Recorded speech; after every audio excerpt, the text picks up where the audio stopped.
intelligence operatives are always the ones who usually are the most crooks if they're not integral. You know, you have to be really an integral person, you know.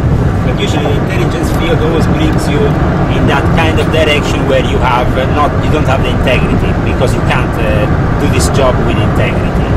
So you have to be a Jesuit, which is being the biggest hypocrites of them all. They have control over the esoteric side, the magical side of the Vatican is in their hands. With people like Athanasius Kircher, they established this current within the Jesuits of translating ancient Egyptian texts of magic, alchemy, and so on.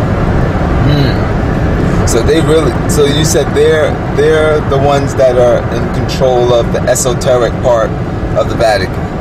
Yes, the Jesuits. They're still in control. So they're basically the magicians of the Vatican. Yeah. More or less, right? Yeah. Okay. Well, but you see, it goes hand in hand with being the intelligence, because intelligence goes with occult. We were talking at some point in my past interviews of this about the fact that psyop operations these days are conducted mainly by occultists, because the occultists are using demonology and demons to dominate over people and get them totally mind controlled and subject to these demons. Now, most of you out there know who this individual is. And there's still a lot of you out there who know who this man is as well. But there's only a minority of you out there who may know who this man is. This man's name is Hans Kolvenbach. He's better known as the Black Pope, the Superior General of the Jesuit Order. For the last 25 years, Hans Kolvenbach has held the most powerful position known to humanity on the face of this globe as the Superior General of the Jesuit Order, an order of priests that boasts a membership of a little bit more than 21,000 dedicated members, making it the most auspicious, powerful, and certainly the most villainous organization connected to the Roman Catholic Church, the papacy, and Hans Kolvenbach has been their leader for the last 25 years. The name Jesuit means equivocation. Equivocation means deception. This means that Hans Kolvenbach has been the leader of a deceptive order of priests for the last 25 years. The same deceptive order of priests that were banned from over 80 countries because of wars they started. The same deceptive order of priests that started World War I and World War II. The same deceptive order of assassinating priests, of priestly assassins, that sunk the Titanic for the purpose of establishing the Federal Reserve. That's right, the Jesuits sunk the Titanic to establish the Federal Reserve. They were behind that. The same priestly order that has erected colleges and that has ravaged the libraries and torn up the bookshelves, that have pushed men into offices of state, and have successfully, by doing all these things, brainwashed our children, taken hold of the policymakers all throughout this world, and while doing all this successfully hid their blood-stained paper trail in the process. Well, at least most of it. For 25 years, Hans Kolvenbach has been the leader of this filthy, sickening to my stomach organization. But notice I say the last 25 years. This is because on January the 18th, the Jesuit order elected a new Black Pope. Say hello to the priest, Adolfo Nicholas. He's your new Black Pope, the devil's new #1 hitman. He's the new head of the food chain of all the secret societies, because the Jesuits are at the top of the food chain of all of the secret societies.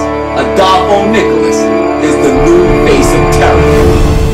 At age 79, Hans Kolvenbach made an unprecedented decision to retire from the position of superior general of the Jesuit order, the first black pope ever to do so in the history of their organization.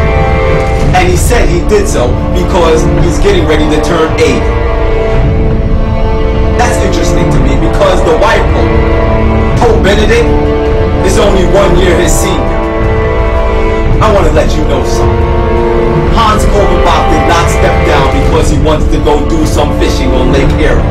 It's because the papacy is reorganizing and putting all their chess pieces in place in preparation for the Holocaust that's going to take place here in the United States and then sweep across the globe.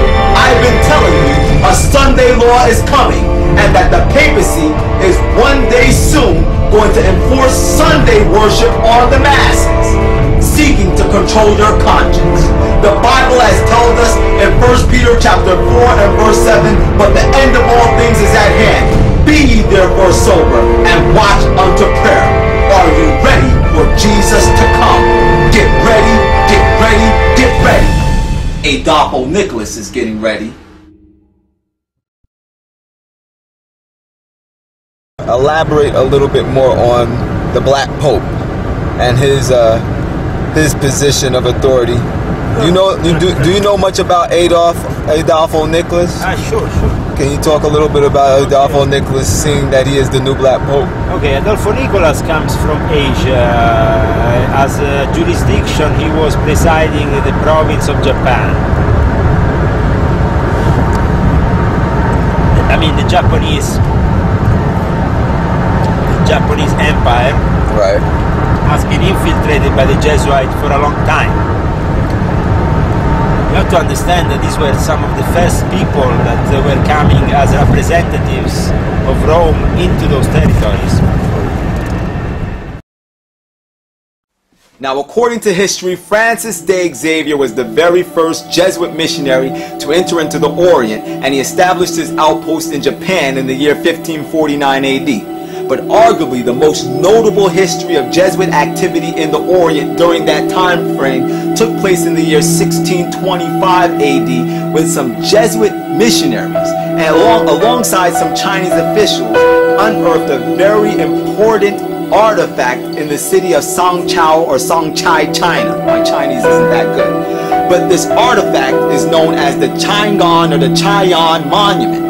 Now, this monument is of great importance because it documented that the Nestorian Christians and not the Jesuits were the very first missionaries to enter into China, and that there were many different Christian communities all throughout northern China that actually gained recognition from the Tang Emperor Taizong in the year 635 AD. Now, this monument, which was made in 781 AD, was made on limestone, and it had Chinese caricatures chiseled into it, and it also had 128 signatures of different Chinese Christians, which assumably were the representatives of these different Christian communities. This Christian church, as documented by that monument, was the largest religious body in China of that time. And this type of information was something the Jesuits didn't want coming to public knowledge. Neither did the Chinese officials. So they took the monument and effaced it. One, to cover up the lie that the Vatican actually came from apostolic descent. Two, to also cover up the fact that the Christian church that was within China during that time were Sabbath keepers, because the Nestorians were Sabbath keepers, and this went completely in opposition to Roman Catholic doctrine, because in the year 321 AD, by the hand of Constantine the Great, and further ratified in the year 336 in the Council of Laodicea, the solemnity of the Sabbath was transferred from the seventh day, which is Saturday, to Sunday. This is just a microcosm of what the Jesuits have universally done on the behalf of the Catholic Church to eradicate any information that will lead people to the truth.